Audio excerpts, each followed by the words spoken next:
Es normal si estás emprendiendo, si te dedicaste a lo que amas y has sentido que lo has dejado de amar, y has sentido que lo has dejado de disfrutar. Es normal. Ella es Ana María Villalba, o mejor conocida como Analistas. Ana es una emprendedora que ha creado una comunidad de más de 400.000 personas alrededor de sus reflexiones sobre el amor, los miedos y la vida. Que mientras muchos emprendedores dicen yo renuncio para ser mi propio jefe, yo renuncio porque quiero tener mi empresa, pero no quiero ser mi propia jefe. Porque entendemos que el problema principal, que es absolutamente inherente al emprendimiento, es la soledad. Yo sé que puedo sola, pero yo ya no quiero sola. Nos creímos muchísimo este cuento de yo puedo sola, yo puedo sola, yo puedo sola. ¿Qué es éxito para ti?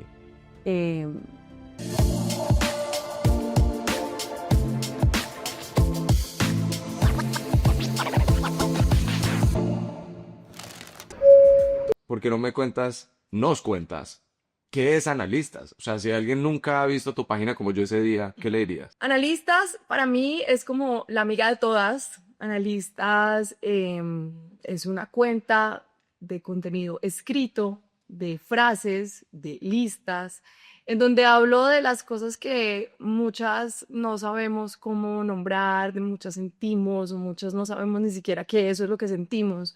Entonces lo pongo en mis palabras.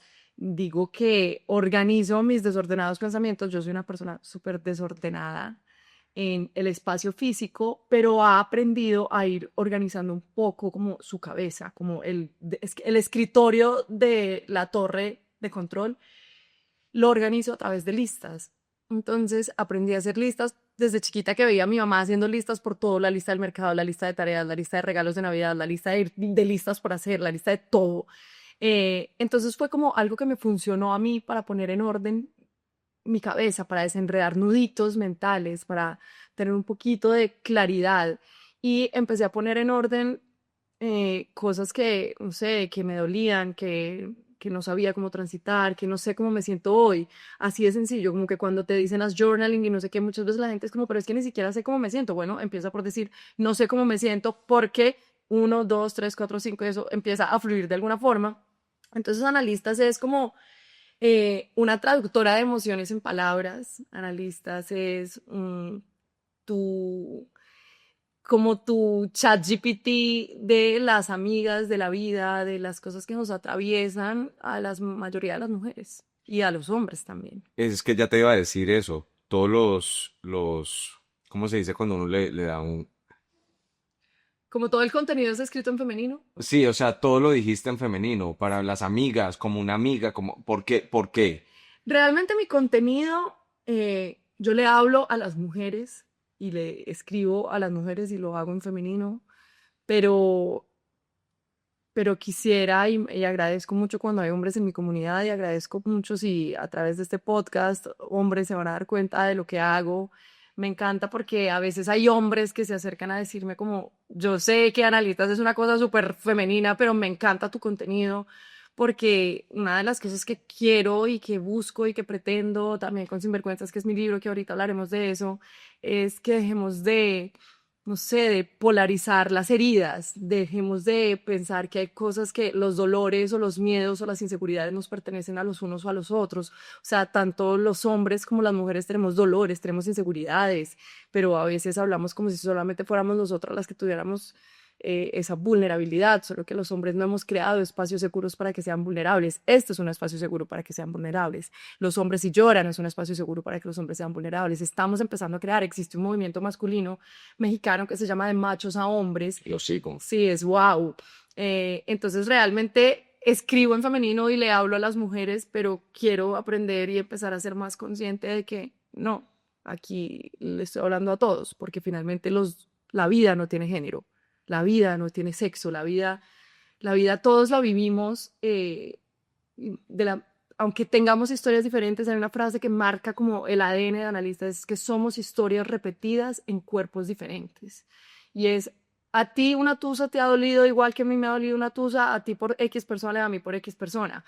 Es como que finalmente tusa es tusa y experiencia es experiencia, y dolor es dolor, e idea es idea, y frustración es frustración. Entonces hablo de lo que a todas nos pasa, que el error de hablarlo femenino es que también hace que los hombres no se acerquen a identificarse un poco, porque a veces lo que pasa cuando tú te sientes identificado es que te das cuenta que no estás solo en el mundo, en un dolor o en algo que tú creías que eras el único que le pasaba. Y eso es supremamente valioso porque eso salva vidas, literal. Cuando crees que hay algo que está mal en ti, cuando crees que hay un problema contigo, cuando crees que tú estás haciendo las cosas mal, cuando crees que todo es tu culpa, cuando crees que sí, que nadie te entiende y alguien llega y de repente te dice, no, yo te entiendo, yo sé lo que se siente o no te entiendo, pero este es un lugar en el que te puedo acompañar en esa incertidumbre, en esa incomprensión, porque tampoco tenemos que resolvernos todo, ¿no? Solamente crear el lugar seguro para, no sé cómo me siento, ya ayuda mucho. Bueno, interrumpimos el podcast un minutico porque le queremos dar las gracias a la empresa de Somos que nos recibió en Somos Lojo acá en Medellín para grabar el podcast toda esta semana. Sin ustedes no hubiera sido posible este podcast, así que muchísimas gracias y por favor deleítense viendo las imágenes de esta propiedad que no puede ser más increíble, así que si están pensando en venir a Medellín, Somos Lojo. Mira que yo como seguidor nuevo Ajá. de pocos días, hombre, me ha encantado tu contenido. Sinceramente siento que, y ahorita que te escuchaba lo pensé, más que experiencias de género, son experiencias humanas, emociones, sentimientos, circunstancias humanas.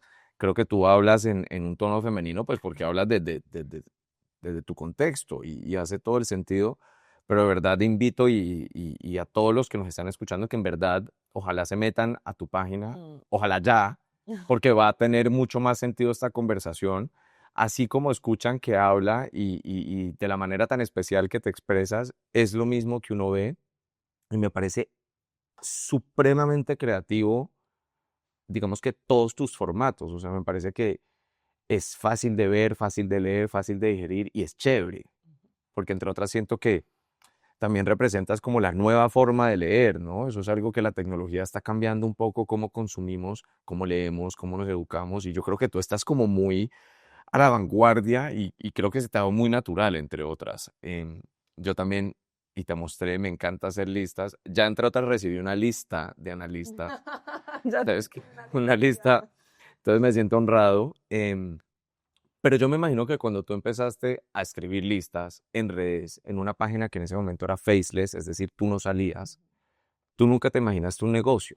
No, jamás.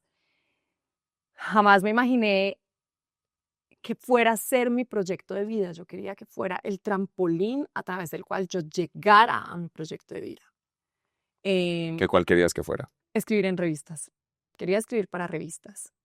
Y como no tenía experiencia en medios de comunicación, había trabajado en agencias de publicidad, tenía nociones de mercadeo. Yo decía, si yo voy a llegar a una revista con una hoja de vida en la que no tengo experiencia, pues algo bacano me tengo que inventar para poder llegar a una revista y tener algo para mostrar.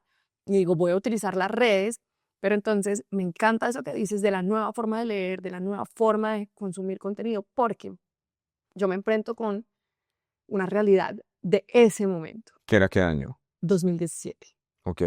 Y es la gente en redes no lee. Siempre nos dijeron, la gente no lee un caption, la gente no lee texto, la gente no lee largo. Y en esa época también estaba como, no, todavía está muy marcada que hay una diferencia entre el ADN y la personalidad de Twitter o Threads o TikTok o Instagram o no sé qué. Y en ese momento había Facebook. Pues yo decía, es como en Facebook vales por tus amigos, por tus redes, en Instagram vales, entre comillas, porque no es, jamás sería el valor, pero sí es como lo que muestras por cómo te ves. En Instagram vales por cómo te ves y en Twitter por cómo piensas. Y yo quería llevar ese cómo pienso a Instagram, porque no nos digamos mentiras, Twitter siempre ha sido una red social de amores y odios a la que yo le tengo el respeto y el pánico y el pavor más impresionante del mundo. Es como, no quisiera nunca caer en la tendencia de Twitter porque es absolutamente incendiaria. Y hay cosas muy bacanas en Twitter que por tener este rechazo o este respeto que uno le puede tener a esa red social, pues no llega y no consume allá. Yo sí tenía un Twitter hacía mucho tiempo, se llamaba María Miranda, que era mi segundo nombre y mi segundo apellido. Entonces yo digo, no, yo quiero llevar el contenido de Twitter para Instagram, pero resulta que en Instagram pues la gente no lee y en Instagram hay fotos. Entonces, ¿yo cómo voy a hacer que la gente lea? Si en esa época la gente ni siquiera ponía caption, solamente ponía un emoji. O sea, tú te ibas a la playa y ponías de emoji la palmerita y eso era todo lo que ponías. Y Daniela Salcedo, que sé que estuvo también en este podcast, escuché partecitas de ese episodio, que soy muy fan, la admiro demasiado porque siento que ella fue una de las primeras personas que empezó a abrir camino en esta nueva narrativa, en esta nueva forma de escribir. Em, Daniela era la única que ponía textos porque ella tomaba fotos de sus joyas con un cafecito y una servilleta y una frasecita sonora y una frasecita cool. Y la gente leía. Que entre otras ella tiene un estilo para Wow, escribir para y expresarse pues wow. espectacular. Toda ella es wow, o sea, es Sí. todo wow, pero la escritura es impecable y es demasiado sonora y fácil. Me encanta porque en el podcast, en el episodio de Daniela, ella hablaba de las cosas fáciles, como de una relación de pareja que sea fácil, que se sienta fácil, el trabajo escúchense el podcast, pero una cosa que para mí tiene que ser una cualidad de la escritura de analistas, de lo que yo leo cuando leo a Daniela, es que ojalá se sienta fácil. Gabriel García Márquez decía, lo difícil es hacer que parezca fácil. Y que tú cuando lo leas no sientas como algo denso, no sientas como yo tenía súper claro que yo no quería escribir. De hecho, yo quería escribir un libro para gente que no lee. Yo tengo súper claro que a mí no me interesa adornar y decorar las palabras, que me vea súper, no sé, letrada, ilustrada. No, que sea fácil. Y eso pasa con la escritura de Daniela, con las frasecitas. Y eso empieza a pasar también con la escritura de analistas. Entonces yo digo, voy a crear contenido escrito para Instagram, pero va a ser cool, va a ser diseñadito, frases cool. Y si la gente no lee, yo tengo que pensar en una solución para que la gente sí lea. Toda la vida había querido tener un blog, pero esto ya no era el formato blog, era un formato redes, que era diferente a lo que tú leías en blog, que era leer. Como yo hablo mucho, te vas a dar cuenta como finalmente tú cuando lees un libro lo lees en vertical y cuando lees mi contenido lo lees en horizontal porque estás leyendo es en carruseles. Entonces la primera idea está acá y la última idea está acá. En un libro o en un blog la primera idea está acá y la última idea está acá. Son bobadas que neuronalmente tienen que ver. Entonces, empiezo a generar contenido para Instagram. Yo sé, no, perdón, ahí me enredé. Yo quiero escribir algo que la gente sí pueda leer en redes y digo, ¿qué es fácil de leer? Una lista es muy fácil de leer. Porque no tiene que haber una conexión entre el párrafo 1 y el párrafo 2. Hay algo que los une, que es un título, pero hay ideas sueltas. No solo va a ser fácil para el lector, sino que va a ser fácil para mí como escritora. No tengo que generar como tantas conexiones, una cosa puede no tener que ver con la otra, es una lista, en una lista pues todo cabe. Em, ahí pasa algo muy lindo que yo digo es como iluminación divina. Me acuerdo de una película de cómo perder a un hombre en 10 días. Ella es una escritora de una revista, periodista de una revista que tiene una columna en forma de listas. La película se llama Cómo perder un hombre en 10 días, o sea, una lista. Y yo digo, las listas de mi mamá, ya, voy a escribir en forma de listas porque es fácil de leer. Ana, listas, ya. Es como súper loco porque yo digo, eso fue como iluminación divina. Creo que la única iluminación divina que he tenido en todo este camino fue el nombre, Ana Listas. Y me encantaba como el juego de palabras, como De analista. de analista, como de analizar, pero también como de cuando es una persona lista. Y bueno, ahí nace Analistas y pasan muchas cosas muy, muy lindas. Una, lo que tú decías, es la nueva forma de escribir en redes. Tenemos un montón de licencias que van en contra de las reglas ortográficas, licencias que pueden ir en contra de la Real Academia de la Lengua, porque no, aquí no le tienes que cumplir a, no sé, a un requisitos de un editor, de un periódico. Yo estudié periodismo y eso tiene un montón de vainas que cuando tú llegas a las redes es como, aquí no hay licencias. Tú puedes escribir, en esa época, me acuerdo, tú puedes escribir amarillo, amarilla, no con la Y, sino con la Y, y dividir la palabra, decir amar y ya, que era una cosa que se usaba full en ese momento. Y yo empiezo a como a deleitarme con desbaratar palabras, con qué pasa si yo le cambio esa C por una S, qué pasa si, cómo va cambiando el sentido de las palabras, y empiezo a jugar, literal, a jugar con las palabras, como juegas cuando estás, no sé, jugando sopa de letras y estas vainas que coges y dices, y separo estas sílabas y hago esto y esto. Entonces, un día publiqué un artículo en un periódico. Mi abuelito escribía en el periódico de Manizales, era pues una cabeza impresionante. Mi abuelito leyó eso y le parecía que nada tenía sentido, le parecía que estaba súper mal escrito, no entendía nada. Y ahí yo me di cuenta, claro, es una nueva forma de narrativa, es una nueva forma de escribir que funciona en redes, pero que si la paso a un formato tradicional, a un lector tradicional, no tiene ni idea de esos códigos. Em, y es muy loco y es muy lindo porque hemos desafiado un poco a las estructuras del deber ser. Yo, por ejemplo, soy una defensora del lenguaje incluyente, aunque no lo utilizo. Me encantaría decir buenos días a todas, a todos, a todes o a todes. El lenguaje incluyente o el lenguaje inclusivo, que tiene un montón de detractores, pero a mí me fascina porque por más de que te niegues, tarde o temprano, tal vez a ti no te va a tocar vivirlo, tranquilo, tarde o temprano va a ser una realidad.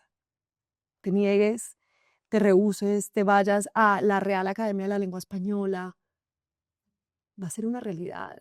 Absolutamente. Es que entre otras creo que es un error pensar que el lenguaje es algo de mármol. O sea, el Total. lenguaje es algo vivo, orgánico, Como el ser humano. como es que exactamente, que evoluciona. Yo creo que nosotros hablamos un español absolutamente distinto al que hablaba Miguel Cervantes, ¿me entendés? Y absolutamente distinto al que, no sé qué otro ejemplo dar, pero al que daban antes, con que... 100%. Y en 100 años van a hablar un español absolutamente... ¿Cómo así? Si yo tengo unos hermanos que tienen 7 años menos que yo y ellos hablan un español que muchas veces no entiendo. Entonces yo coincido contigo de que digamos que en algún nivel entiendo la resistencia, pero a la vez es la naturaleza del lenguaje, como de los seres humanos, evolucionar, cambiar, Sí. migrar. 100%. Y entonces así como evoluciona la forma de hablar, evoluciona la forma de escribir, evoluciona la forma de ver la vida, evoluciona todo. Y si evolucionamos nosotros como seres humanos, pues cómo no va a evolucionar la forma de Expresarnos. expresarnos y comunicarnos. Entonces, claro, estas son nuevas narrativas. Que eso hacía que fuera complicado el momento de sentarme a escribir un libro. Te juro, cuando yo me siento a escribir un libro, yo llevaba 8 años escribiendo en notas de mi celular. Todo mi contenido de 8 años lo había escrito en notas de mi celular.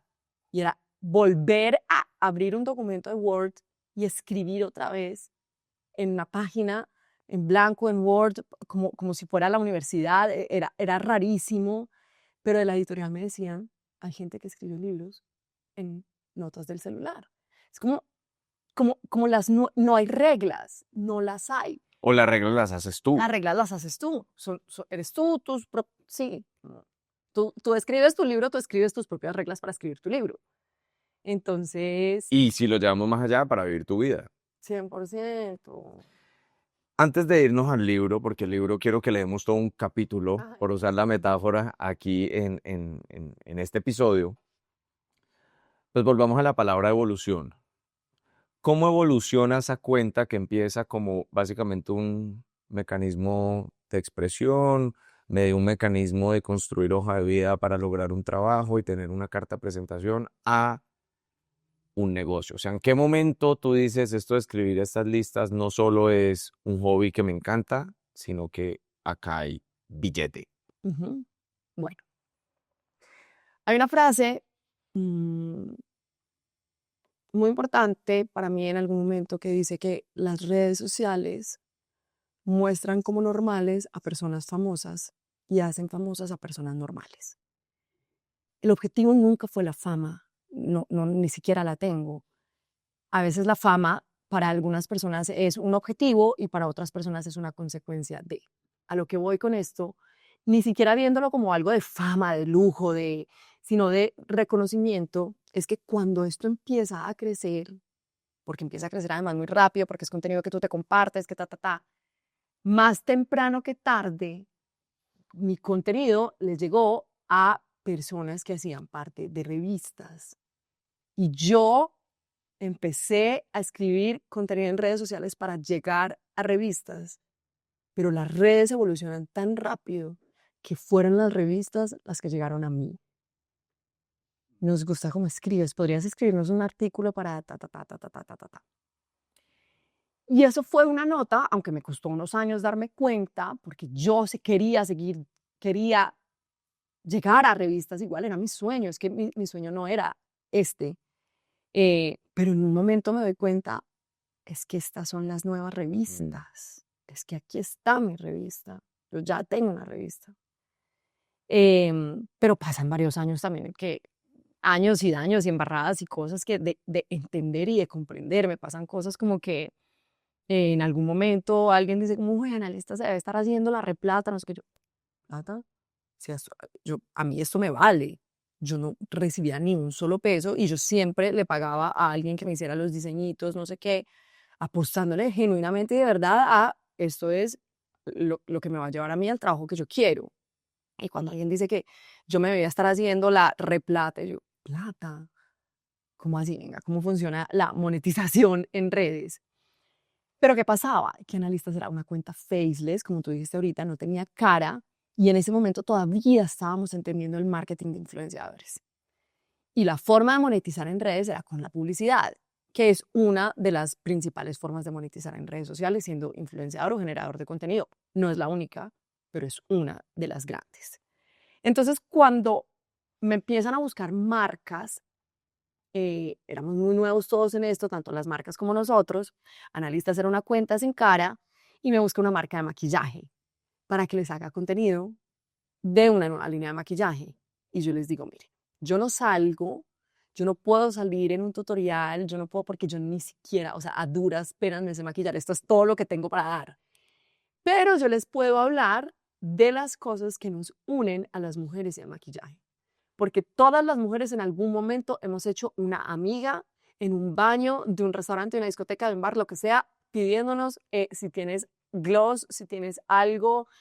Todas las mujeres hacemos una cara así cuando nos estamos echando la pestañina. Todas las mujeres sabemos lo que se demora encontrar la pestañina correcta. Entonces podríamos hacer ahí una metáfora de el amor es como la pestañina correcta. ¿Sabes? Como que a mí se me empiezan a ocurrir un montón de vainas de podemos hacer esto, esto, esto, esto y esto. Y decimos, sí, empecemos, arranquemos. Y en la mitad del contrato me dicen, definitivamente el cliente necesita una cara. Definitivamente necesitan este tipo de contenidos. Yo me tocó contratar a una maquilladora para que me fuera haciendo el tutorial. Ella hacía cada paso y yo simulaba hacer cada paso porque yo no me sé maquillar muy bien. He tenido que aprender un poquito más, pues, pero en ese momento yo digo, renuncio, yo no voy a monetizar esto va a seguir siendo el canal con el que yo voy a llegar a las revistas, pero yo no voy a vivir de esto porque eso me atropelló, o sea, fue para mí demasiado confuso, esto no es lo que yo quiero. Además le fue re mal a ese contenido, obviamente, porque pues quienes están en la cuenta estaban acostumbrados a ver frases y cuando les sale una cara, pues, ¿quién es esta? No tengo ni idea quién es. Entonces, ahí cambió algo y es que cuando las marcas me empiezan a buscar en ese momento, eso fue como 2020, no sé, yo seguía trabajando, yo nunca renuncié, yo seguía trabajando en agencias, que era lo que trabajaba.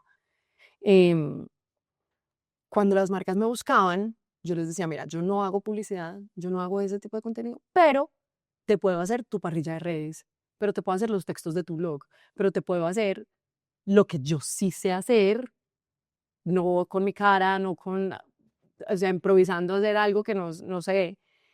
Y mi jefe en ese momento, que era una jefe de una agencia, yo tengo la fortuna de haber contado con grandes jefes. Creo que para uno como emprendedor, cuando emprendes mientras estás trabajando, si tienes un jefe que te da esas licencias y que te da esa posibilidad y esa oportunidad, es uno de los grandes regalos que te da la vida. Tener un jefe que te permite emprender mientras tú estás trabajando.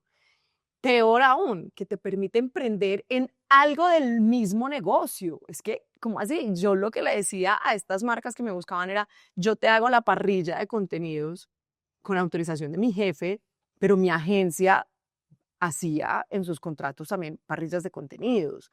Solo que eran cosas más pequeñas, claramente. Cuando en algún momento, antecitos de pandemia, ya tenía yo más clientes pequeños que habían llegado por analistas y que les hacía yo sus campañas chiquitas y sus vainas que los clientes que manejaban la agencia. Y en ese momento decidí renunciar. Decidí renunciar para dedicarme a mi agencia. No era ser influenciadora, sino mi agencia. Decidí renunciar y llega pandemia y bueno, todo lo que nos pasó a todos en pandemia. A mí hay cosas que me dan mucha risa de ese momento en el que uno hace esa transición de cosas que se empieza a dar cuenta de esta vida y es mandar una cuenta de cobro, pagos a 60, 90 días, eso es rarísimo, entonces porque tú todo lo debes, tú tienes, sí, a ti te van a pagar una plata, pero tú ya la debes, entonces como, eso es rarísimo, es un desorden de un tiempo mientras entiendes que pues, eso es una realidad, pagan a 60, 90 días, pues, y O 120. sí, y si es que pagan, y finalizado el contrato, entonces tú ya empiezas, listo, ¿no? Entonces vas a pagar una parte al principio, otra parte, bueno. ¿Cuál fue la lista que crees que marcó un antes y después en tu comunidad? Fue en pandemia y era cosas que le diría a mi yo antes de pandemia, creo que era. En pandemia muchos tuvimos la oportunidad de crecer, muchos nos hicimos en pandemia, porque claro, la gente tenía demasiado tiempo, no sé si se acuerdan que eso había lives todo el día, la gente estaba pegada al celular, todos teníamos demasiado tiempo libre. 54D. En 54D, total, es uno Arrasando de con esos la grandes vida, sí, casos. sí. Analistas también creció muchísimo en pandemia, porque hablaba mucho de eso, de lo que estábamos viviendo todos, de lo que todos estábamos sintiendo, de cosas para mandarle a otra persona, para compartir con alguien, sí, claro, yo también tengo ese miedo en este momento, yo también extraño esto y no me había dado cuenta, no sé, entonces fue por ahí. En inglés hay una palabra que es relatable, que en español, y lo voy a súper machetear aquí, pero es como decir que algo es como identificable, como que me entiendo con algo que tú estás diciendo. Me relaciono Sí, con algo. relacionable. Es relacionable, exacto, relacionable. ¿Viste? Pudimos. No tocaba. Entre los dos que escribimos y hablamos básicamente todo el día, era imposible que no. Yo siento que, habiendo visto tu contenido, escuchando, ya te escuché en un podcast, como que yo creo que gran parte de lo que ha sido el éxito de analistas también es precisamente lo relacionable que es. O sea, es como lo que contabas ahorita de la pandemia. O sea, son experiencias que de pronto pasan desapercibidas, pero que en verdad son importantes y son la vida. O sea, y creo que eso, hasta la historia que contabas ahorita en el baño. Yo, claro, he visto a mujeres pedirse eso en los baños y como que me hiciste caer en cuenta que eso es un momento, como que y uno lo da como X, ¿no? Como que lo da por sentado y son esos momentos los que en verdad al final, pues, llenan la vida. Escuchándote también, es como que te volviste una emprendedora accidentalmente. Y ese es otro momento que solemos escuchar mucho en Copiloto, de personas que, no sé, empezaron vendiendo postres porque la abuela, no sé, regalando postres de la abuela en la oficina y la gente le empezaba a pedir, uy, qué delicia de postres, ¿por qué no me mandas a hacer uno? Y se vuelven emprendedores accidentales. Y a mí me encantan las historias de ese tipo de emprendimientos porque no había plan. O sea, el plan era no hay plan.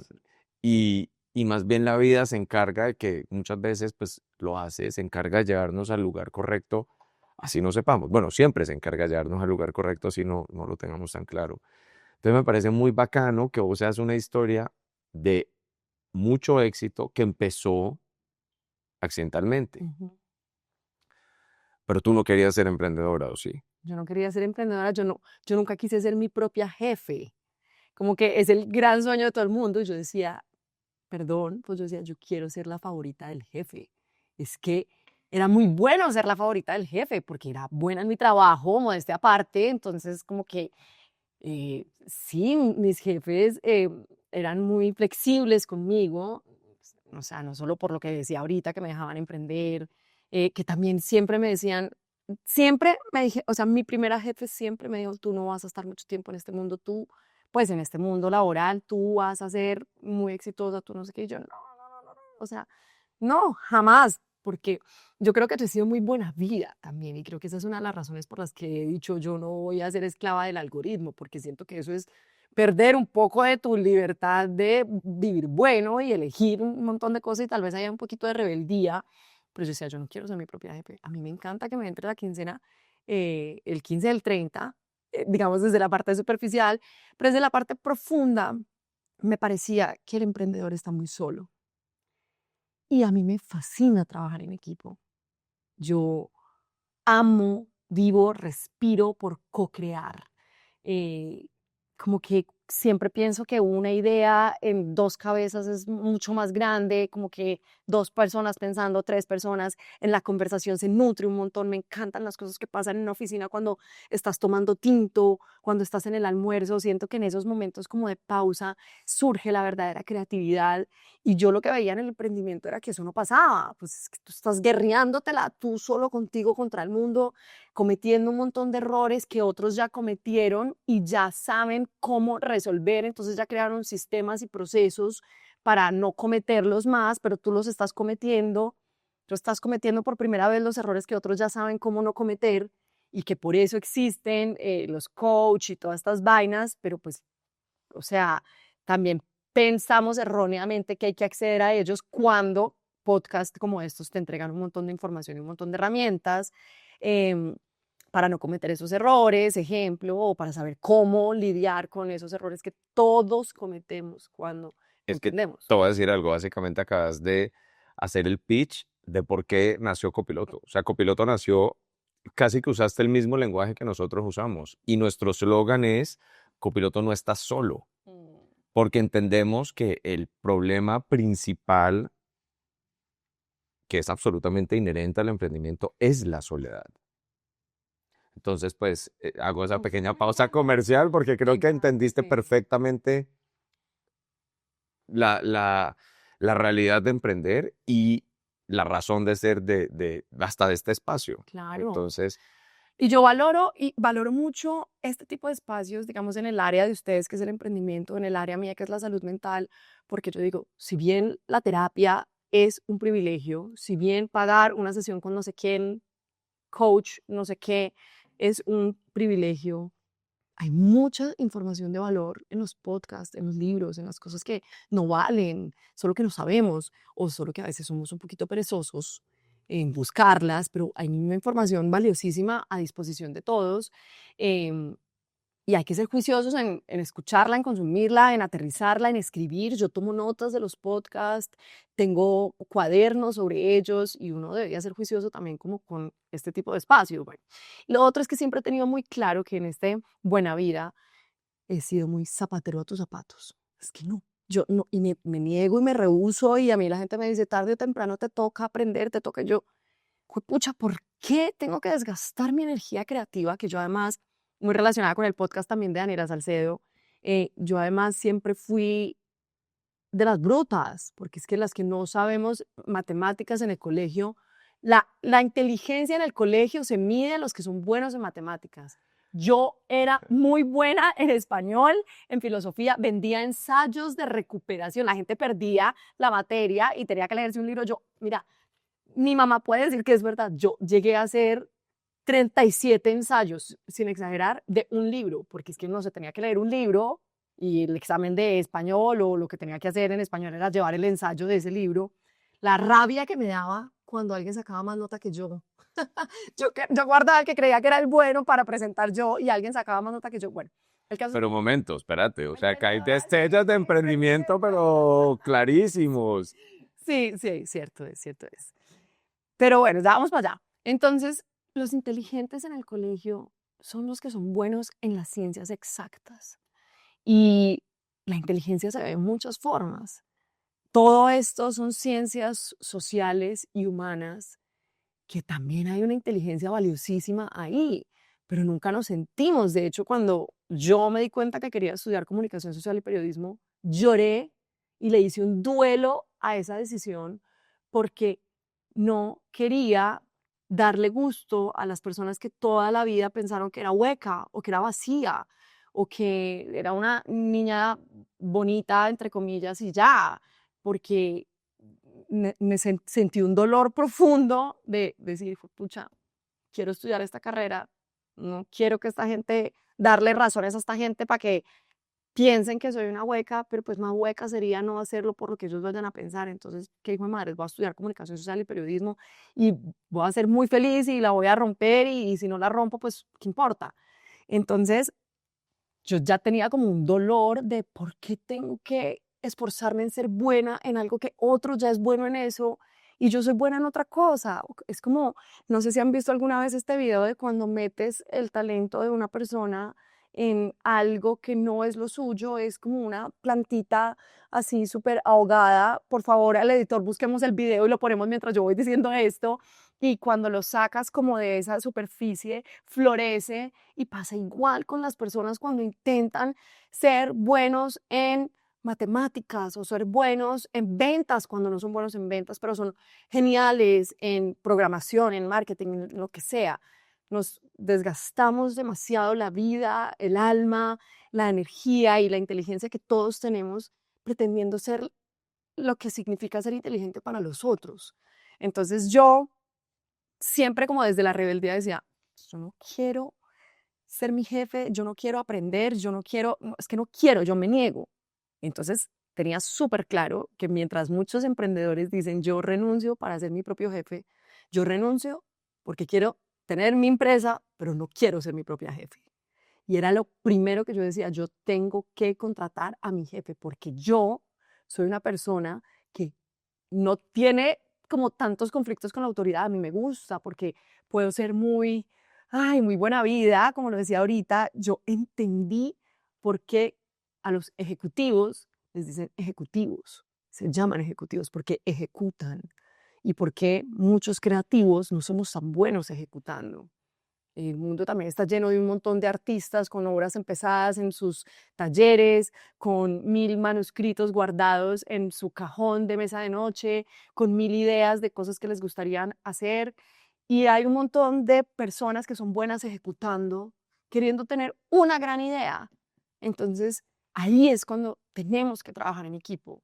Y ahí es cuando yo digo, yo definitivamente no puedo administrar mi negocio, no puedo administrar esta vaina, yo necesito quien me, además, quien me direccione a mí, me ponga a mí como el, hay que cumplir, hay que entregar, porque si no yo puedo ser demasiado olímpica conmigo.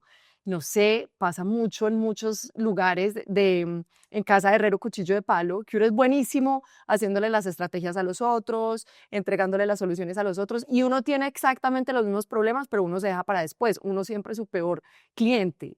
Entonces, yo necesitaba una persona que me exigiera y que me pidiera a mí. Pero un día alguien me dice algo muy valioso, como cuando tú emprendes, tú tienes dos alternativas. Una, contratar personas a las que tú vayas a tener que formar, que estén como en un nivel menor, o no sé, que estén graduando o lo que sea, que tú vas a tener que formar, que no te van a costar tanto dinero, o tú tomas la decisión de meterte la mano al bolsillo y contratar a una persona que te vale tal vez esta vida y la otra, pero te va a poner tu negocio a trabajar. Entonces yo durante mucho tiempo, digamos que eso fue muy difícil, entender qué personas necesitaba en mi equipo. Porque si bien siempre dije que necesitaba un jefe, pues no tenía con qué pagar un jefe. Y pensaba que necesitaba personas que supieran con las que yo pudiera, digamos que sopesar un poco la carga de la cantidad de textos que tenía que entregar o publicaciones o no sé qué. Entonces empezaba como a buscar personas que también escribieran, pero resulta que la gente está aquí porque le gusta como escribir analistas y entonces yo cómo enseño a escribir como analistas una persona en mi equipo, cómo se enseña a respirar, cómo se enseña lo innato, qué raro. Entonces no cometí muchos errores, pero sí me gasté muchos años desde que me independicé intentando entender cuál era el equipo que necesitaba. Y ese es un dolor que tienen muchos emprendedores. ¿Cómo hago para saber cuál es la persona que realmente necesito cuando al principio tú dices, listo, puedo contratar a una persona, ya no voy a ser yo solo, voy a contratar a una persona? ¿Quién es esa persona? ¿Cuáles son las habilidades que tiene que tener esa persona? No, en mi experiencia, no es la persona que tenga las mismas habilidades que tú, todo lo contrario, es la persona que sepa hacer lo que tú no haces, para que tú te liberes energéticamente de las cosas que te están costando muchísimo esfuerzo y que te están desgastando creativamente para saber lo que tú sí sabes hacer. En ese camino cometo errores, qué risa, le tenía pánico a una liquidación o a una vaina así, entonces contrato una vez a alguien a término fijo y no a término indefinido para que no tuviera que tener una cosa ahí como de que tengo que pagar. Bueno, yo no me acuerdo cómo funciona esa vaina y resulta que la contrato a término fijo a 6 meses y el mes 2 yo ya, no, a la tercera semana yo ya sabía que esto no iba a funcionar. Y el asesor me dice, no, pero pues no la puedes despedir, le tienes que pagar los 6 meses. Si la quieres despedir, le tienes que pagar los 6 meses. Mejor dicho, cometí todas las embarradas que uno comete de mientras va formando su equipo, mientras va entendiendo cuál es el equipo que necesita. Y apenas, no sé, apenas no, porque nunca está demasiado tarde. El año pasado definitivamente dije, sigo sin contratar a mi jefe. Sigo sin contratar a mi jefe, no puedo. Yo decía, yo no nací para ser jefe. Tal vez soy buena líder, pero yo no nací para ser jefe. Y esos son unos conceptos que ahora tenemos un poquito muy confusos porque nos hablan un montón de hay que ser líderes. Yo no entiendo cómo dónde empieza y dónde termina el líder y el jefe, porque finalmente sí hay alguien que tiene que ser así y puede ser líder. Yo mejor, o sea, me hago entender como que es una vaina en la que hasta dónde soy un Barney, hasta dónde empiezo a ser como, qué dolor de cabeza. Y digo, yo definitivamente necesito contratar una gerente. Busco una persona, me encanta porque yo le digo, mira, yo sé que te puedo pagar un mes con lo que tú me dices que vale, pero tú vas a entrar y tú me vas a decir si te puedo pagar el segundo mes o si mi empresa se quiebra donde te contrate o si esto es rentable o si yo no entiendo esta vaina financieramente, yo no entiendo aquí adentro qué hay, te puedo pagar un mes, haz lo que puedas en ese mes y dime, ¿me quedo o no me quedo? Y empiezan a pasar cosas increíbles cuando por fin contrato a mi propia jefe, que sonaba muy fácil decir, yo siempre quiero tener mi jefe, pero pues es que un jefe vale, una persona con todo el conocimiento y la experiencia y la trayectoria, vale un billete, que te tienes que meter la mano al bolsillo si es lo que quieres. Y en mi experiencia fue lo que como que Disparó. me disparó en muchos ámbitos. El más importante, el personal y la paz mental, porque dejé de sostener yo sola, dejé de sentir que todo recaía sobre mí, dejé de tener que estar presente en todos los procesos. A mí me hace feliz que ahora hay un montón de cosas de las que yo no me entero. Yo no tengo ni idea. Ellos a veces me cuentan cosas como, no, es que si supieras lo que nos pasó, si supieras ta, ta, ta, ta, ta. Yo me entero 1000 años después y me parece fenomenal porque yo seguía feliz escribiendo mi contenido, escribiendo mi libro, escribiendo mis cosas. Zapatero a tus zapatos.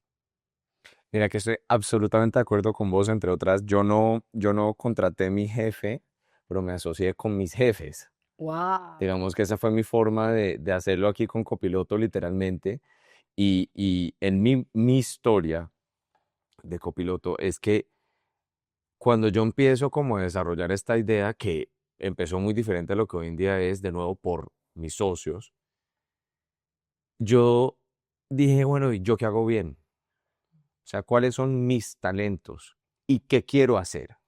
Yo venía de una experiencia donde precisamente en mi emprendimiento anterior yo hacía todo. Y el hacer todo me desconectó de lo que hacía bien, de lo que me gustaba hacer.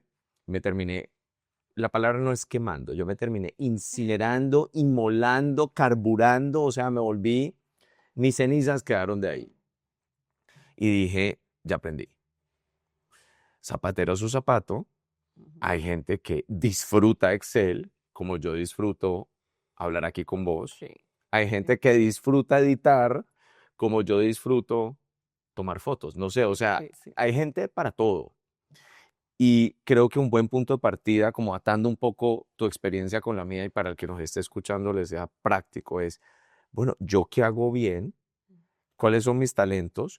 ¿Qué otros talentos son necesarios para este negocio que quiero crear? Porque no todos los talentos, no todos los negocios requieren Los mismos talentos. los mismos talentos. Entonces, ¿cuáles son mis talentos? ¿Cuáles talentos requiere mi negocio? Y ahí vas a darte cuenta dónde está el hueco. Interesantísimo, total. Ahora, hay momentos que con los talentos que uno tiene uno puede arrancar, como hiciste tú, y creo que en el tiempo ir delegando hasta que ir solucionando. O sea, tampoco creo que uno puede ser como hiperperfeccionista en que entonces si no encuentro ya las personas, entonces pues no se puede, pero hay dos mecanismos. Está el del salario, que es el que tú hiciste, y el mío, por ejemplo, en mi momento, pues yo no tenía cómo contratar de cero, entonces nos asociamos. Digamos que desde ahí parte, entre otras, la iniciativa de asociarnos. Todos entendimos, pues aquí nadie puede contratar full plomo a todos los que estamos acá, entonces pues juntémonos. Y yo creo que eso es un buen referente para cualquiera que nos está escuchando, que esté pensando en emprender, que también haga este ejercicio porque los va a ayudar muchísimo a orientarse y eso permite que todo fluya mucho más, porque entonces yo me imagino que ahora tú te encargas de todo el aspecto creativo de analistas con una energía, una disposición absolutamente distinta, mientras que otra persona con una energía absolutamente positiva y distinta se encarga de lo que tú ya no. Exacto. Y a mí también me encanta no enterarme.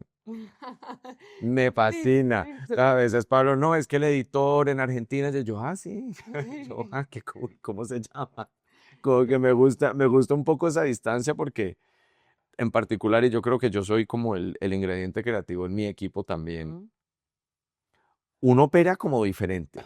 Es como raro, no sé, no le digo ni bueno ni malo, simplemente uno tiene como un sistema extrañísimo. Y a mí, por ejemplo, también me sirve mucho, me identifiqué cuando dijiste como que ese rejo, Ujú. uno aquí está Pablo, pero otro de mi otro socio se llama Juan David, y Juan David a mí, a Pablo nos ordena. Entonces es como que, oigan, el viernes, Necesitan. esta es la fecha, este es el formato, llenen esto, pero no contestaste esto, ¿cuándo contestas? ¿Cuándo no sé qué? Y yo me río, pero me encanta. Sí, y sabes que eso me parece una nota porque ya sabemos esto chiste de los que emprenden para tener tiempo libre, los que emprenden para, es como se lo dices tú o se lo digo yo, pero me encanta porque ya estamos entendiendo que, y lo quiero asociar con un día me di cuenta que la creatividad siempre la vimos como algo muy desordenado, como la vida de agencias, de trasnochar, de tres pizzas trasnochadas y tres tazas de café y un día entendí que a la creatividad le fascina el orden, la creatividad fluye en el Florece en orden, el orden. florece, hermoso, total. Y ya nos estamos dando cuenta que emprender no es lo olímpico que pensábamos que iba a ser de manejo mi propio tiempo. Yo no sé si tú, creo que la mayoría de los que yo ya conozco ya cumplimos horarios, ya nos tenemos horarios, ya, porque esto empezó a ser muy confuso, o sea, como que trabajo en cualquier momento, trabajo a cualquier hora, y también creo que hay etapas de tu emprendimiento en la que sí tienes que metérsela toda, trabajar, multiplicar las horas, no hay fines de semana, trabajas un no sé qué, pero hay otro momento después en el que ya no es necesario, ya tienes más equipo, ya tienes más vainas, o también es darte cuenta de que la libertad no necesariamente está relacionada con la informalidad. Y todos estos procesos y todas estas personas que nos van diciendo hay que estructurar, hay que no tienen que ser lo que siempre pensamos que eran. Cortar la libertad, cortar las alas, cortar a la creatividad y a la productividad les gusta el orden.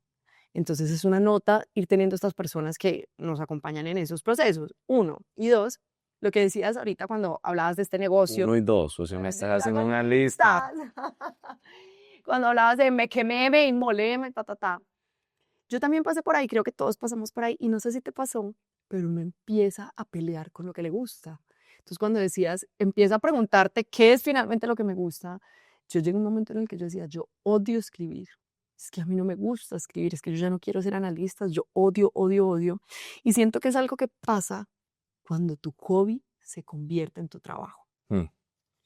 Ahí hay una delgada línea que todo el mundo es como, ¿qué nota? Tú dices de lo que amas tú. Pero mira, nunca se me va a olvidar cuando una canción de René, creo que la canción se llama René, es el man de Calle 13, dice como extraño cuando rapeaba sin que me pagaran.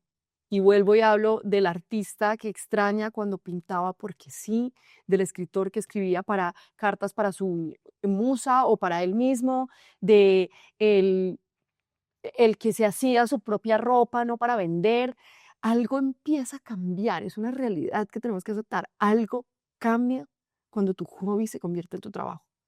Y tienes que tener mucho cuidado, amar es cuidar y tienes que cuidar eso que amas para que no le termines cogiendo pereza, para que no termines em, odiándolo entre comillas o sintiéndolo como un trabajo, o tienes que tener un nuevo hobby.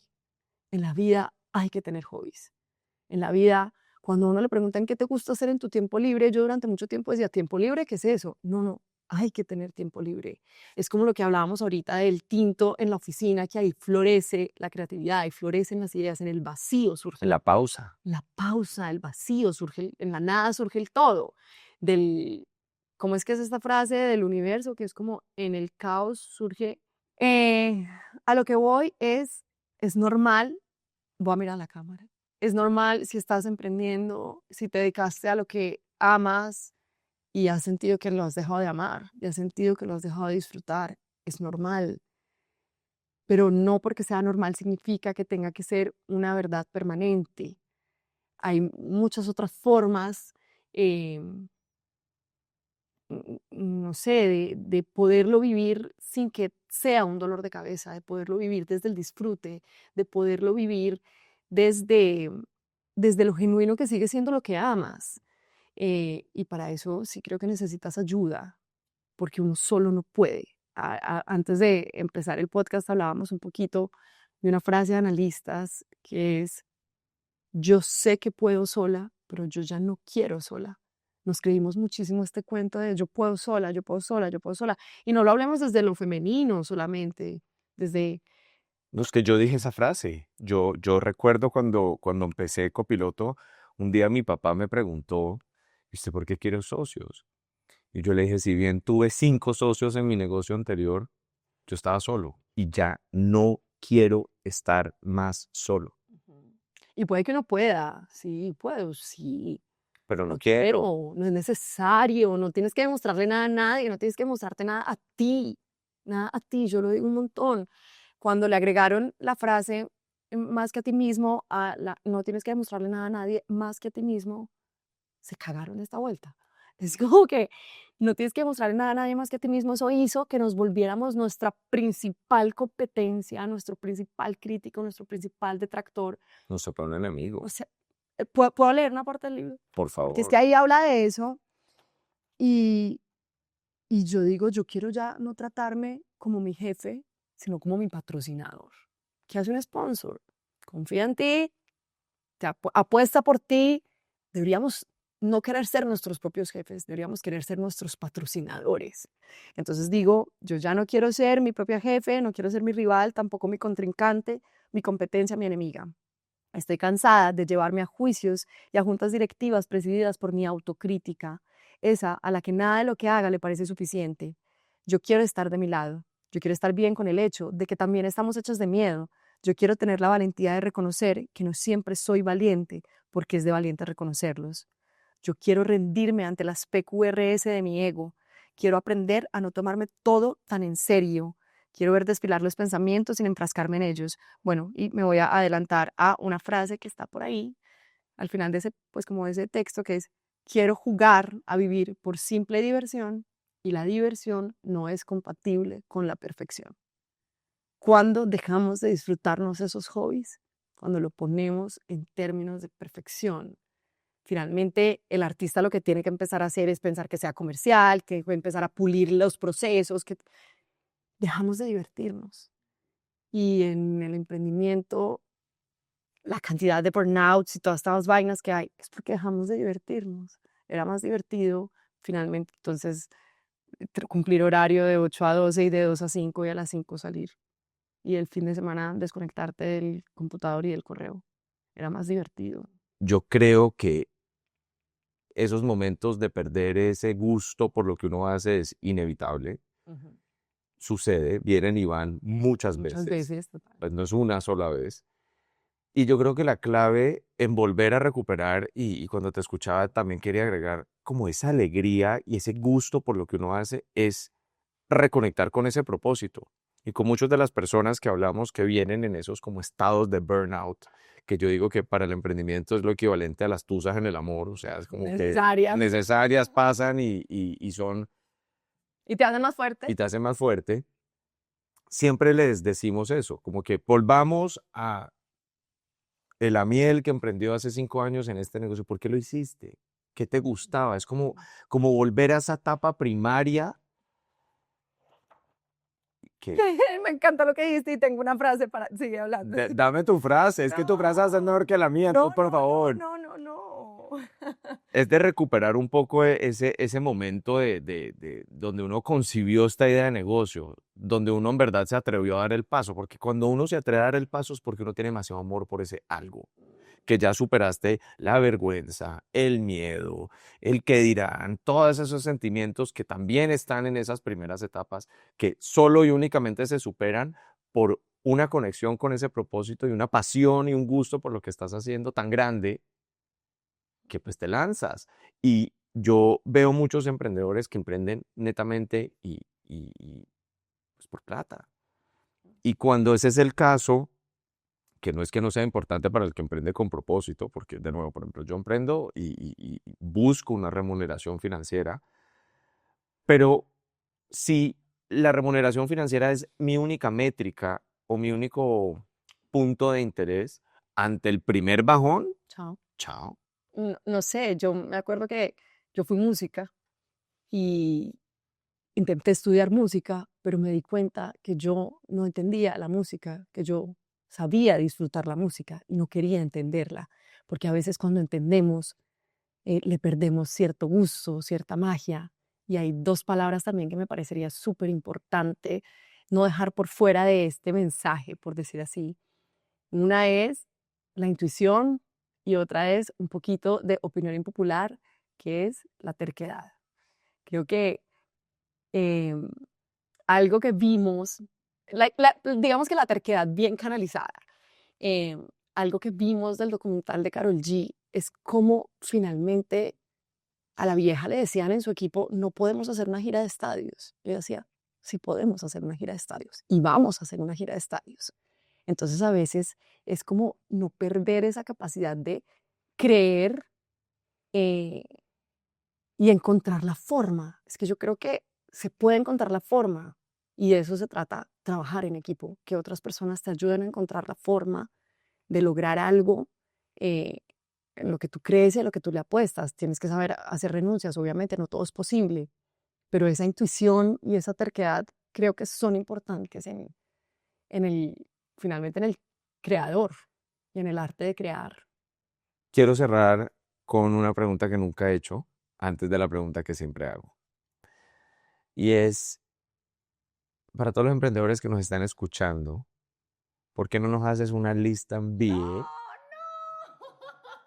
de 2 o 3 cosas que le dirías a todos los que están emprendiendo o quieren emprender?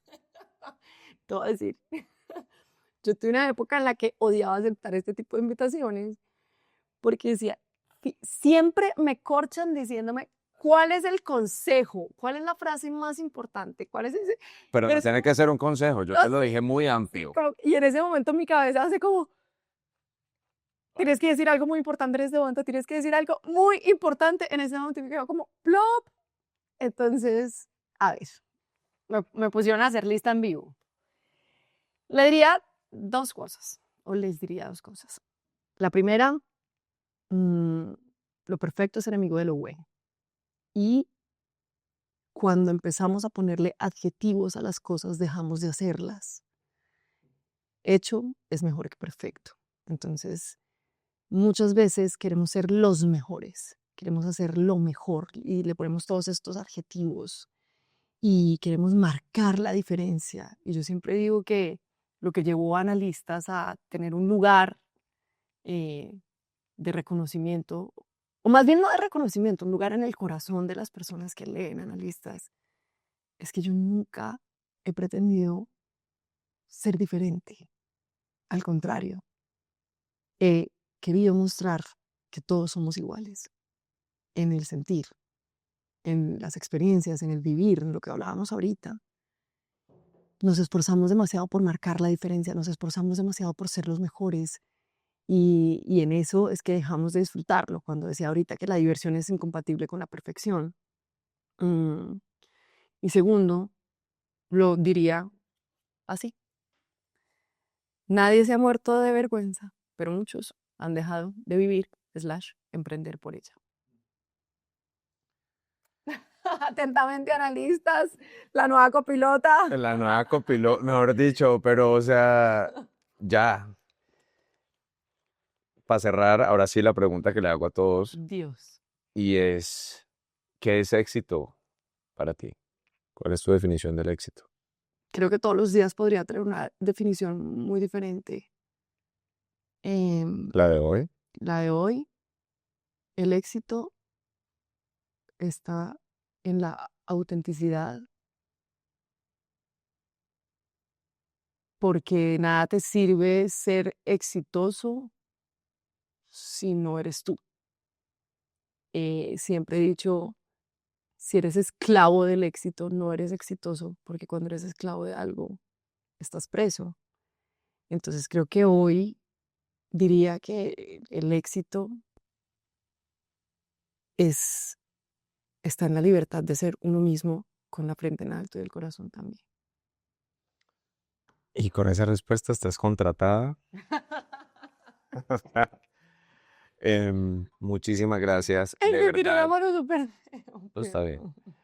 Estás contratada, irrelevante la tirada de la mano. Em, Muchísimas gracias por compartir con nosotros esta noche. De verdad que creo que ha sido una de las mejores conversaciones que hemos tenido en Copiloto.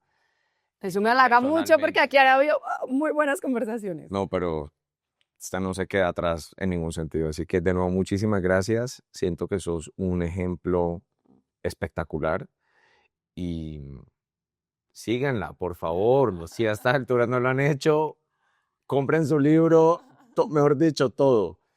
Gracias a ustedes por crear este espacio. Si alguien llegó hasta el final de este capítulo, gracias por regalarnos su tiempo. Creo que damos por hecho que es lo más valioso que las personas nos pueden entregar, el tiempo. Si hacen parte de la comunidad de analistas y llegaron hasta aquí porque yo les recomendé este capítulo, vayan a ver todos los episodios de Copiloto porque de verdad se encuentran cosas increíbles. Y nada, sigamos construyendo, que eso es lo que estamos haciendo. Gracias, pues, y nos vemos en un próximo capítulo.